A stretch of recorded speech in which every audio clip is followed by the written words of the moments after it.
بسم اللہ الرحمن الرحیم وبہ نستعین سبحانک لا علم لنا الا ما علمتنا انک انت العلیم الحکیم الحمد للہ رب العالمین والصلاة والسلام علی سید المرسلین وعلی آلہ وصحبہ اجمعین ومن تبعہم بإحسان الی یوم الدین اعوذ باللہ من الشیطان الرجیم بسم اللہ الرحمن الرحیم آمن الرسول بما انزل الیہ من ربہ والمؤمنون کل آمن باللہ وملائکتہ وکتبہ ورسولہ لا نفرق بین احد من رسوله وقالوا سمعنا واطعنا غفرانك ربنا واليك المصير لا يكلف الله نفسا الا وسعها لها ما كسبت وعليها ما اكتسبت۔ سامعین کرام، گزشتہ درس میں ہم لوگوں نے مرد اور عورت کے ملاپ سے پیدا ہونے والے بچے سے متعلق دو تین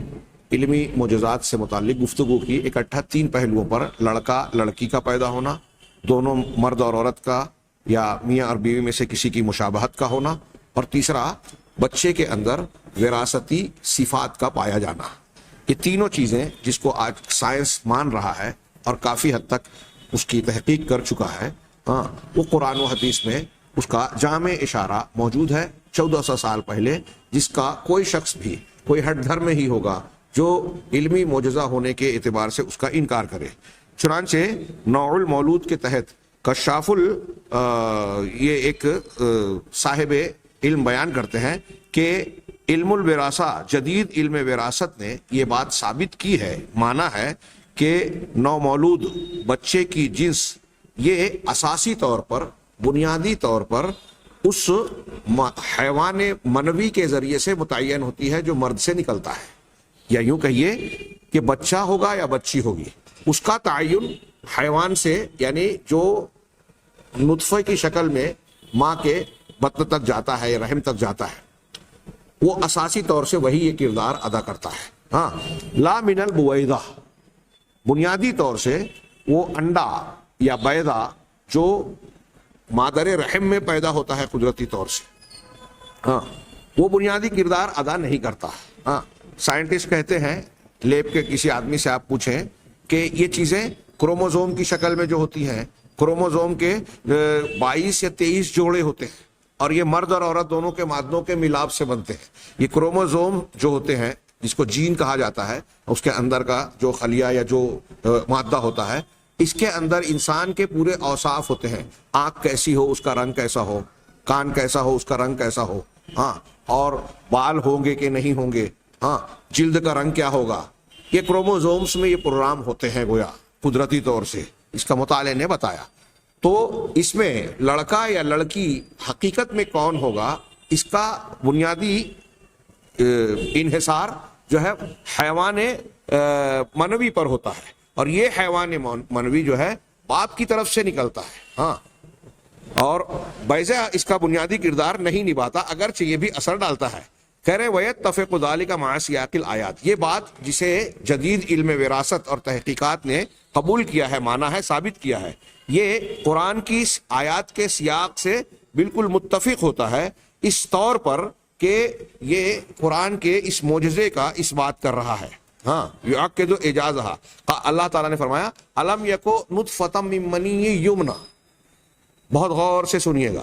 قرآن کہہ رہا ہے کہ بچہ یا انسان جو پیدا ہوا، کیا وہ ایک نطفہ نہیں تھا جس کا القاء کیا گیا؟ گویا کہنا اس سے بظاہر کیا معلوم ہو رہا ہے کہ بنیادی حیثیت جو بچے کی ولادت ہو رہی ہے، اس میں بنیاد وہ نطفہ بنیادی کردار نبھا رہا ہے جو مرد یا باپ کی طرف سے القاء کیا جا رہا ہے، ڈالا جا رہا ہے۔ ثم کان علقۃ فخلق فسوى، پھر وہ جمع ہوا خون بنا،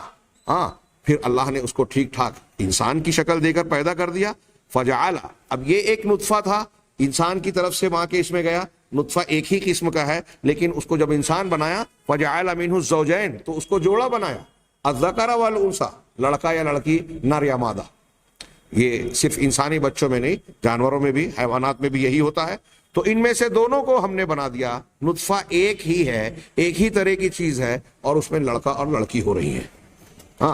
اس سلسلے میں قرآن کی اس آیت میں آپ غور کیجئے کہ فجعل منہ، اللہ تعالیٰ کہہ رہا ہے کہ اس سے پیدا کیا، تو ظاہر بات ہے کہ مرد سے پیدا کیا یا مرد کے نطفے سے پیدا کیا. تو سائنس نے یہ بات تسلیم کی, قرآن کے اس اشارے کو قبول کیا کہ انسان یا بچے کی ولادت میں بنیادی کردار, اساسی حیثیت جو ہے وہ مرد کے مادہ منویہ کی ہوتی ہے, یا اس حیوان کی جو اس جانور, بیکٹیریا, جرثومہ یا اسپرم جو بھی کہیں اصطلاح میں, ہاں اس کی ہوتی ہے جو ماں باپ کے سینے سے بین الصلب والترائب نکلتا ہے, پیٹ اور سینے کے درمیان سے. اب دوسری طرف کہہ رہے ہیں کہ وَمِن نَاحِيَةٍ أُخْرَى, ایک دوسرے پہلو سے دیکھیں, ایک طرف تو یہ بات ہے کہ بنیادی کردار مرد کا نطفہ ادا کر رہا ہے, دوسری طرف یہ کہ بچے کی جنس کا ارتباط, جڑا ہوا ہونا بحیوان معین من ضمن ملايين الحیوانات, جو بچہ پیدا ہو رہا ہے وہ اس کا ملینوں لاکھوں حیوانات یہاں جرثومے کو کہہ رہے ہیں جو اسپرم کا ایک سمجھ لیجیے کہ جز ہے, ہاں ان لاکھوں حیوانات کے ضمن میں کسی ایک معین حیوان سے جڑا ہوا ہونا, مرتبط ہونا, ہاں جو کہ کتنے ہوتے ہیں, کہہ رہے ہیں کہ 350 ملین ایک انزال میں یا ایک دفقے میں, ایک مرتبہ جو انزال احتلام جس کو ماء دافق کہا قرآن نے, اچھلنے والا پانی, ایک مرتبہ ایک نارمل انسان کا ہوتا ہے. تو یہاں یہ کہہ رہے ہیں 350, بعض لوگوں نے کہا 300 سے لے کر 500, 350 ملین, 300 سے لے کر 500 ملین کے درمیان اس کے اندر وہ کیڑیاں ہوتی ہیں جس کے اندر جان اور بیکٹیریا ہوتی ہے. تو کہہ رہے ہیں کہ یقطع ان 300 350 یا اس سے کچھ کم زیادہ, ہاں اتنے ملین کیڑوں میں سے صرف ایک کیڑے کا ہاں محدود ہونا پیدائش کے لیے, ہاں یقطع باستحال التنبؤ البشری, یہ بالکل قطعی فیصلہ, قطعی طور پہ یہ بات بتاتا ہے کہ انسان کے لیے اس کا جاننا, اس کی خبر حاصل کرنا ہاں ناممکن تھا, مستحیل اور ناممکن تھا. جائے کہ اس پر فیصلہ کن بات کرے, کوئی فیصلہ کن حکم لگائے کہ ایسا ہی ہے, یہ تو دور کی بات ہے. اس کے بارے میں اس کو شدھ بدھ اور سن گن حاصل ہو جائے, یہ بھی بہت مشکل اور ناممکن بات تھی. ہاں کہ اس جنس میں فی جنس نطفۃ تحملھا انثی, اس جنس میں جس کو کہ جنس کے بارے میں جس کو انثا یعنی مادہ اٹھائے ہوئے ہوتی ہے, مادہ کے اندر جو مادہ ہوتا ہے اس کے بارے میں بالکل ٹھیک ٹھیک خبر لے لینا, ہاں کہ اس کے اندر حمل میں کیا کیا ہے, ہاں اور لڑکا اور لڑکی کیا ہے. اتنے 300 350 ملین کیڑوں میں سے ایک کیڑا جا رہا ہے, اب وہ کون سی جنس ہوگی ماں کے پیٹ میں, اس کا خبر ہونا یہ ناممکن بات تھی انسان کے لیے. ثم کان مما یؤکد عجز العلم, جو کہ علم اور سائنس کی عاجزی کو مؤکد بناتا ہے. وہ اعجاز قدرت اللہ, اور اللہ تبارک و تعالیٰ کی قدرت کا یہ معجزہ ہے جس نے اپنے نفس کو اس چیز کے لیے خالص کر رکھا ہے کہ رحم میں, ماں کے پیٹ میں, بچے دانی میں, جو بھی ہم کہیں ارحام اس کی جمع ہے, کہ ارحام میں کون سی چیز کم ہوتی ہے, کون سی چیز زیادہ ہوتی ہے, ہاں اس کا تذکرہ اللہ تعالیٰ نے قرآن کی کئی آیتوں میں کر رکھا ہے. یہ انہوں نے اختصار کے ساتھ یہ تشریح کی ہے. ہاں دوسری آیت کو ہم دیکھ سکتے ہیں سورہ دہر میں, اللہ تبارک و تعالیٰ نے یہاں تو کہا کہ مرد کا نطفہ نکلتا ہے, اب یہاں کہا کہ انا خلقنا الانسان من نطفۃ امشاج, کہ ہم نے انسان کو نطفت امشاج, ملے جلے نطفے سے پیدا کیا. اب حضرت ابن عباس رضی اللہ تعالیٰ نے اس زمانے میں کہا کہ ملا جلے سے مطلب 50% مرد کا 50% عورت کا, آدھا اس کا آدھا اس کا. اللہ کے نبی صلی اللہ علیہ وسلم کی حدیث سے پتہ چلا ماء الرجل ماء المرأة, عورت کا پانی اور مرد کا پانی, دونوں کی بات کہی, یعنی دونوں کا معاملہ ملا جلا ہوا ہوتا ہے. عورت کا مرد کا اسپرم یا منی کا مادہ منویہ, اور خواتین کا اہل علم, میں نے بعض اطباء سے, اپنے دوستوں سے فون پہ بات کی, نیٹ پر سرچ کیا, تو انہوں نے بتایا کہ جب ہمبستری کا عمل ہوتا ہے تو اس وقت عورت کے کچھ غدودوں سے کچھ افرازات اور چکنے مادے نکلتے ہیں, اور پھر اس کے انہوں نے روشنی ڈالی کہ اس کے بڑے فوائد ہیں, اگر وہ نہ ہو تو اس سے تکلیف ہوگی اور کیا کیا ہوگا. ساتھ ہی ساتھ بینت صلب و ترائب کی تشریح کو اگر دیکھیں تو یہ کچھ غدود ایسے ہیں جو سینے اور پیٹھ کے درمیان کی طرف سے, ہاں عورتوں کے بھی آتے ہیں, ہاں اور انہیں بھی اس بات کا ہاں احساس ہوتا ہے. بعض حدیثوں میں یہ بھی ہے, جب حضرت ام سلیم نے پوچھا کہ عورت بھی اس طرح خواب دیکھتی ہے جس طریقے سے مرد دیکھتا ہے, پھر اسے بھی احتلام ہوتا ہے جیسے مرد کو ہوتا ہے, تو کیا اس پر غسل ہوگا؟ تو اس طرح کے تاثرات اس کو بھی ہوتے ہیں اور اس کے اندر بھی اخراج یا ڈسچارجنگ والا ایک مادہ ہوتا ہے، لیکن یہ معاملہ اندر اندر ہوتا ہے، اس کے غدودوں کا افراز ہوتا ہے۔ اب یہاں میں تھوڑا سا عرض کروں گا کہ میں نے اپنے طور سے جو سمجھنے کی کوشش کی، ظاہر سی بات ہے کہ میں اس فن کا، اس شعبے کا جانکار اور ماہر نہیں ہوں، ماہرین ہو سکتا ہے کہ میری بات کو کم علمی پر محمول کرے، لیکن میں نے محسوس کیا کہ اس بارے میں بالکل ایگزیکٹ بات، سائنسی اعتبار سے کہنا آج کے زمانے میں کہ افراز یا مادہ عورت کا پانی جو نکلتا ہے دفق کے ساتھ نکلتا ہے، یا جس وقت اسے اس بات کا احساس ہوتا ہے، ایک مرد کو جب احتلام ہوتا ہے تو احتلام ہونے کی جو آخری کیفیت ہوتی ہے تلذذ کی، اور اخراج منی کے بعد اس کی جو کیفیت ہوتی ہے جسمانی ذہنی، ایسی ہی کیفیت سے لڑکی یا عورت بھی دو چار اگر ہوتی ہے تو جو مرد کا جس انداز سے اچھلتا ہوا پانی باہر آتا ہے، نکلتا ہے، اس طرح کا معاملہ بظاہر عورتوں میں نہیں ہوتا۔ لہذا یہاں تھوڑی سی دقت میں سمجھتا ہوں ایکسپلین کرنے میں، بیان کرنے میں ہو سکتی ہے، لیکن یہ بات تو طے شدہ ہے کہ قرآن اور حدیث نے جو بیان دیا وہ اپنی جگہ اٹل ہے۔ ہمارے بیان میں، ہماری سمجھ میں تھوڑا سا فرق ہو سکتا ہے، اور قرآن اور حدیث کے بیانات سے یہاں پہلی والی آیت اور سائنسی تحقیق کی بنیاد پر یہ کہ بچے کی ولادت میں بنیادی کردار نطفہ ہی ادا کرتا ہے، نطفہ ایک ہی ہے، اس سے نر اور مادہ ہو رہے ہیں، لیکن من نطفۃ امشاج سورہ دہر کی آیت کو جب ہم جوڑتے ہیں تو قرآن ہی کہہ رہا ہے کہ یہ ملا جلا نطفہ ہے، یعنی مرد کا نطفہ جو ملا ہوتا ہے اس کے ساتھ ساتھ عورت کا بھی کچھ مادہ شامل ہوتا ہے۔ اور یہ تو ہم جان رہے ہیں کہ انٹرکورس کے وقت جب ڈسچارجنگ ہوتی ہے مرد کی طرف سے تو اس وقت جو ہے انزال ہوتا ہے، اس وقت جو ہے عورت کے انجائنا یا جو بھی وہ اصطلاح میں کہتے ہوں، اس سے جو مادے نکلتے ہیں اس کا اور ان کا کچھ نہ کچھ ملاپ ہوتا ہے، اور مادہ منویہ کا اخراج ہونے کے بعد، نکلنے کے بعد جو بچے دانی کا راستہ ہوتا ہے، نس کے ذریعے سے بچے دانی تک پہنچنے کا اس کے درمیان ایک دروازہ ہوتا ہے جو بند ہوتا ہے، تو اس کو پہنچانے کے لیے ایک تو حیرت انگیز بات یہ ہے کہ اس وقت ہماری ریڑھ کی ہڈی کے نچلے حصے پہ، جس کو حدیث میں عتب الذنب کہا گیا ہے، اللہ تعالیٰ نے، اللہ کے رسول نے فرمایا قبر کے عذاب کے بیان میں یہ بات گزر چکی ہے کہ وہ چیز موجود ہوگی، اسی سے اللہ تعالیٰ پھر سے انسان کو پیدا کرے گا، تو یہ دمچی بولا جاتا ہے اردو میں سے۔ اطباء یہ بیان کرتے ہیں، مائکروسکوپی مشاہدے میں یہ بتایا جاتا ہے، میں نے خود بھی اس کا مشاہدہ کیا الحمدللہ، تو جس وقت اسپرم میں یہ جرثومہ نکلتا ہے تو اس کی ایک دمچی ہوتی ہے، اسی دمچی کی وجہ سے یہ وہ حرکت کرتا ہے، اور یہ حرکت کرنے میں، ایک جگہ سے دوسری جگہ منتقل ہونے میں مدد کرنے والا وہ چکنا مادہ ہوتا ہے جو مرد کے منی کے مادے کے ساتھ اور پھر عورت کے مادہ منوی کے افرازات، غدودوں سے نکلنے والا پانی یا اس کا جو مادہ منویہ ہوتا ہے اس کے ملاپ سے تیار ہوتا ہے، اور ان دونوں کے واسطے سے ان ملینوں کیڑوں میں سے ایک کیڑا اس نس سے جو بچے کی دانی کی طرف راستہ جا رہا ہے، ایک کیڑا سفر کرتا ہوا بچے دانی کے منہ تک پہنچتا ہے، اور وہ منہ جب کھلتا ہے تو بچے دانی کے دو سیروں پر بیضے دانی ہوتی ہے، اس سے جو بیضہ ہوتا ہے، اطباء کہتے ہیں کہ ایک عورت کے رحم میں بچہ پیدا کرنے کے لائق جو بیضہ ہوتا ہے وہ مہینے میں ایک بار ہوتا ہے، وہ پورا سسٹم گویا تیار ہوتا ہے۔ اس پیریڈ میں اللہ کی مشیت جب ہوتی ہے اور وہ مادہ منویہ سے ایک جرثومہ آ کر اس میں پیوست ہوتا ہے تو گویا استقرار حمل ہوتا ہے۔ اگر استقرار حمل نہیں ہوتا تو یہ جو بیضہ تیار ہو رہا ہے اس کے بچے دانی میں، یہی بیضہ جو ہے بیکار ہو کر غلاظت اور گندگی کی شکل میں، گاڑھے خون کی شکل میں باہر آتا ہے، اسی کو ہم حیض کا خون کہتے ہیں، وہ گندگی باہر ہوتی ہے۔ بہرحال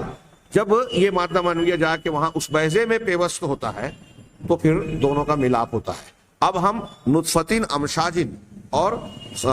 الم یکن نطفۃ من منی یمنی ثم کان، ان کو ملا کر اور اللہ کے رسول صلی اللہ علیہ وسلم کی حدیث کو ملا کر ہم جب دیکھتے ہیں تو ہمیں یہ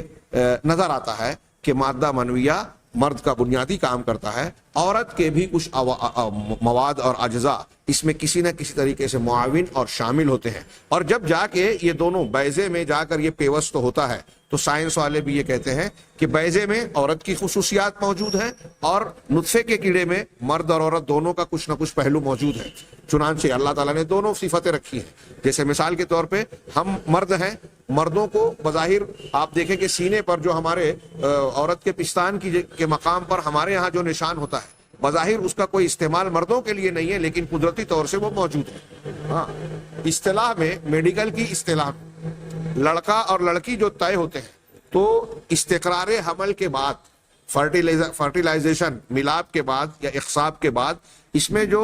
غدودوں کا یا کروموزوم کے مادے بڑھتے ہیں. اگر یہ 22 جوڑے یا 23 جوڑے ہوتے ہیں, پیئرس کہتے ہیں شاید اس کو, یا میں ہو سکتا ہے تلفظ میں پروننسیشن میں غلطی کروں, پیئرس جوڑے, ہاں, تو 22 جوڑے اگر ہوتے ہیں تو لڑکی ہوتی ہے کروموزومز کی, اور 23 جوڑے ہوتے ہیں تو لڑکا ہوتا ہے.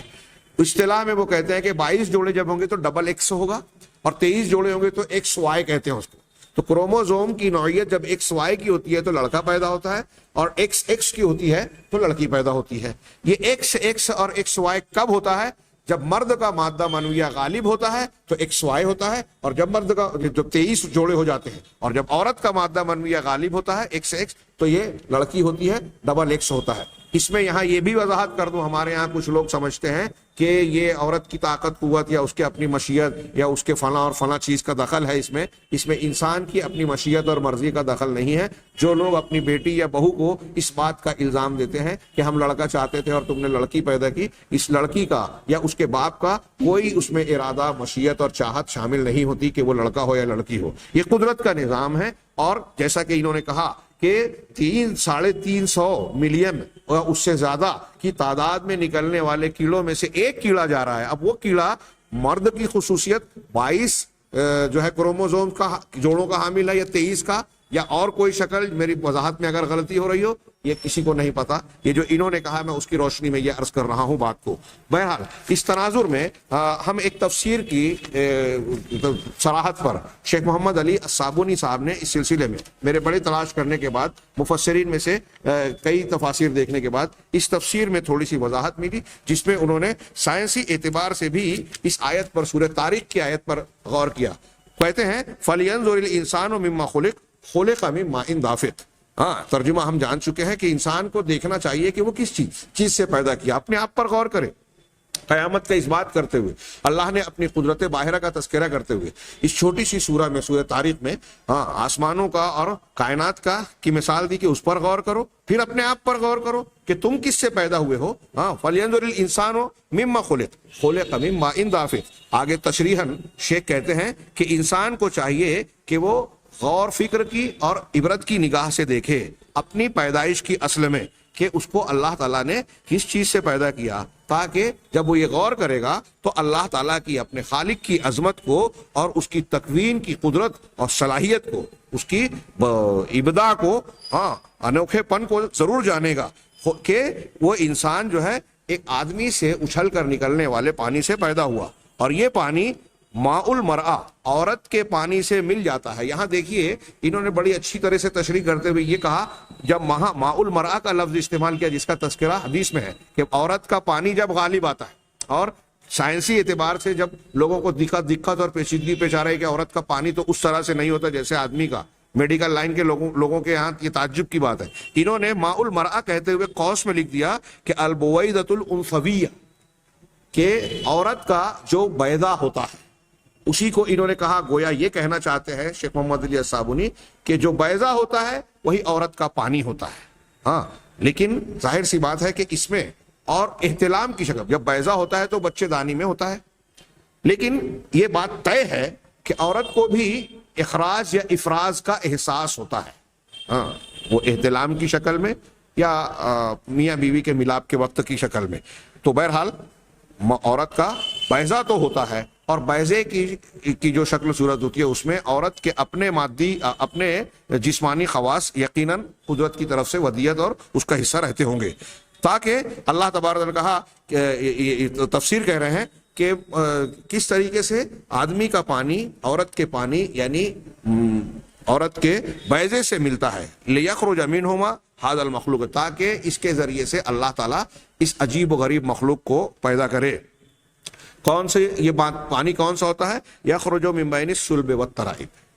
یہ وہ مادہ ہوتا ہے جو پیٹھ, پشت اور ترائب یعنی سینے کی ہڈیوں, پسلیوں یا سینے کے درمیان سے نکلتا ہے. آگے کہہ رہے ہیں یخرج من صلب الرجل, آگے وضاحت کر رہے ہیں کہ یہ آدمی کی پیٹھ اور پشت سے, پشت کے درمیان سے, اور صلب سے مراد یہاں کہہ رہے ہیں کہ عظام الفقرات, جو ریڑھ کی ہڈی کے جو وہ کیا کہتے ہیں منکے ہوتے ہیں، ہڈیوں کے ٹکڑے، ان ہڈیوں کے درمیان سے، بعض لوگوں نے کہا کہ اس کے گودے سے، ومن ترائب المرأة، اور عورت کی سینے کی ہڈیاں، وہی ضلوع صدرها جمع تریبہ، یہ اس کے سینے کی پسلیاں ہیں، ہڈیاں ہیں، پسلی کی ہڈیاں جو کہ تریبہ کی جمع ہے، وہی ما بین الثدیین، اور یہ وہ حصہ ہے جو دونوں سینوں پستانوں کے بیچ میں ہوتا ہے، کما قالا ابن عباس، جیسا کہ حضرت ابن عباس رضی اللہ تعالیٰ عنہ کہا۔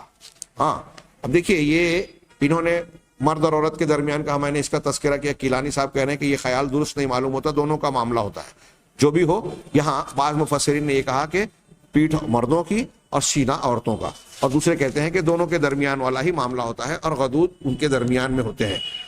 کہہ رہے ہیں کہ نیا علم، شیخ صابونی کہتے ہیں وجاء العلم الحدیث بمکتشفاتہ ومخترعاتہ الدقیقہ، کہہ رہے ہیں کہ علم جدید، نیا علم اپنے انکشافات اور اپنے دقیق اور گہرے ایجادات کے ساتھ آیا، تاکہ اس حقیقت کی جانچ کرے کہ جو قرآن و حدیث میں بیان کیا، تو نئے علوم نے اپنے آلات کے ساتھ، اپنے وسائل کے ساتھ اس کی جانچ کرنا شروع کی، جس کو قرآن مجید نے بیان کیا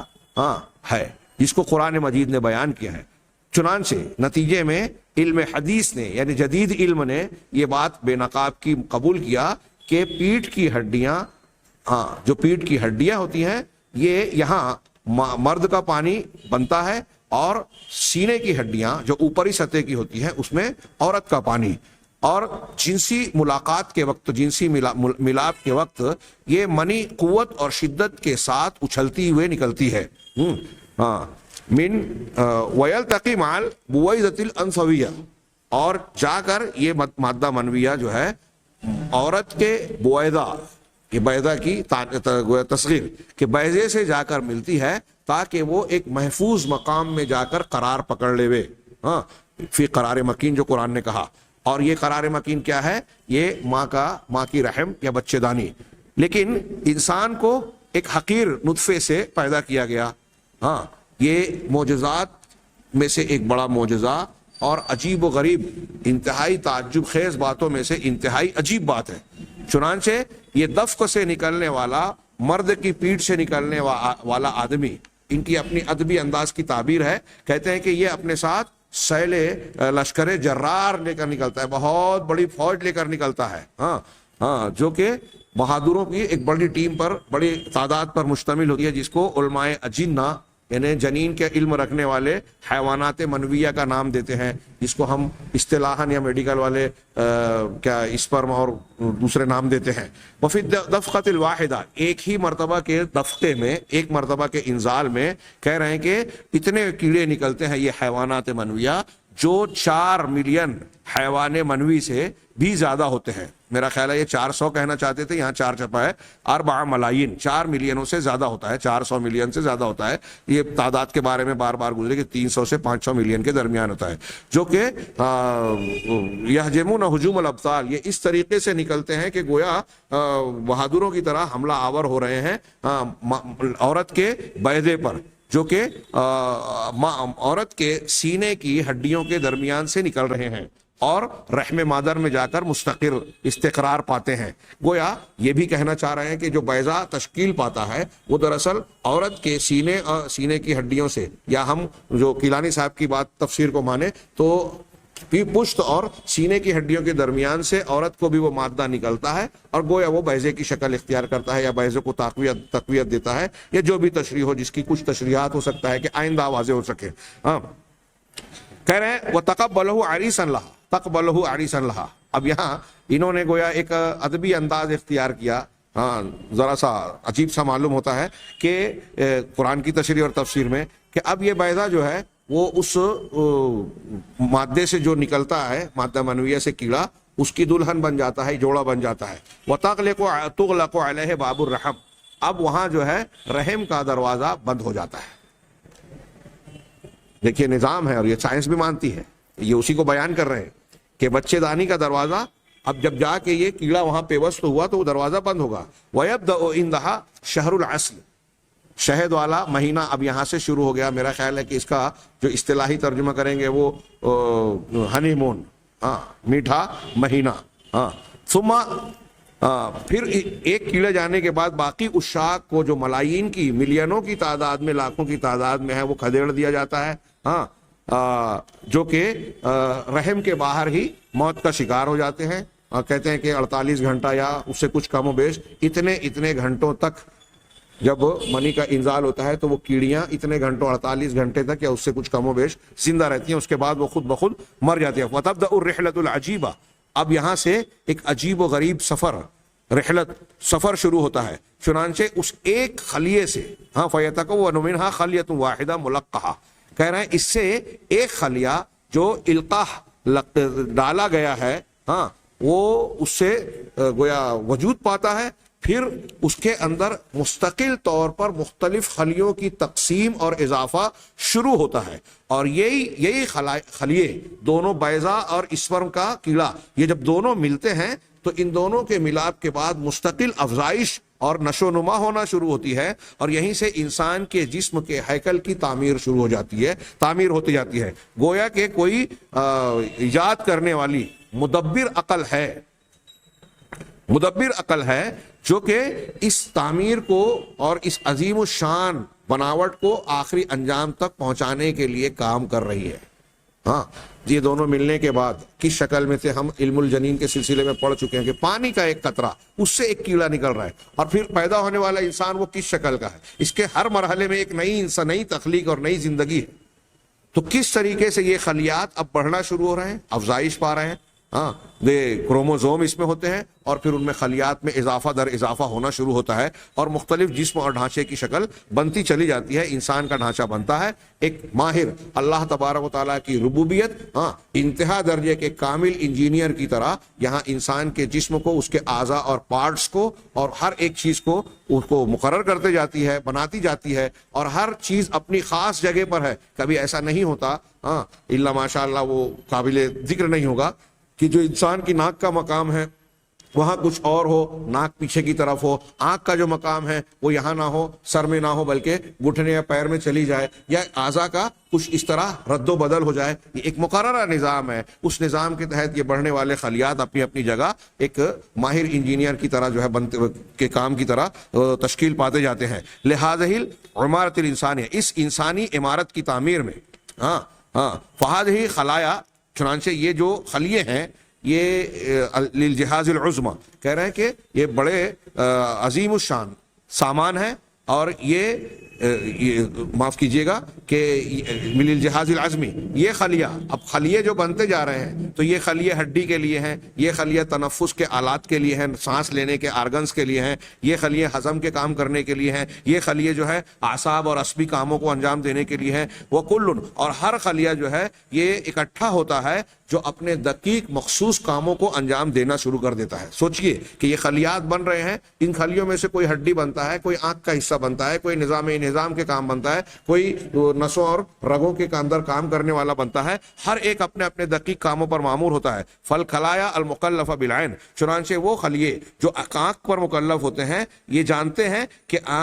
یجب تعرف ان العین یجب ان تکون, وہ یہ جانتے ہیں کہ ضروری ہے کہ آنکھ چہرے کے اندر ہی ہو. ولا یجوز ان تکون فی البطن, یہ جائز نہیں ہے, یہ ممکن نہیں ہے کہ یہ آنکھ پیٹ کے اندر چلی جائے یا پیٹھ پر چلی جائے, کیونکہ انسان کے لیے کیا ممکن ہوتا اگر اس کی آنکھ پیٹھ پر ہوتی تو پیچھے کی طرف چل سکتا. وہکذا قل من جمیع الخلایا, اسی طریقے سے آپ دیکھیے اور غور کرتے جائیے کہ جسم کے خارجی اور داخلی جتنے اعضاء کے خلیات ہیں, عضلات ہیں, ہڈیاں ہیں, ان سب کو مخصوص خلیات مخصوص انداز میں تعمیر کرتے چلے جاتے ہیں. وَمِنْهُ نَنُدْرِكُ, یہیں سے ہم اللہ تبارک و تعالیٰ کے اس قول کے بھید کو, راز کو اور باریکی کو, گہرائی کو سمجھ پاتے ہیں. فَلْيَنْظُرِ الْإِنسَانُ مِمَّا خُلِقَ, کہ انسان دیکھے کہ وہ کس چیز سے پیدا کیا. لِنَرَى عَظْمَةَ الْخَالِقِ الْمُبْدِعِ الْحَكِيمِ, تاکہ ہم اللہ تبارک و تعالیٰ جو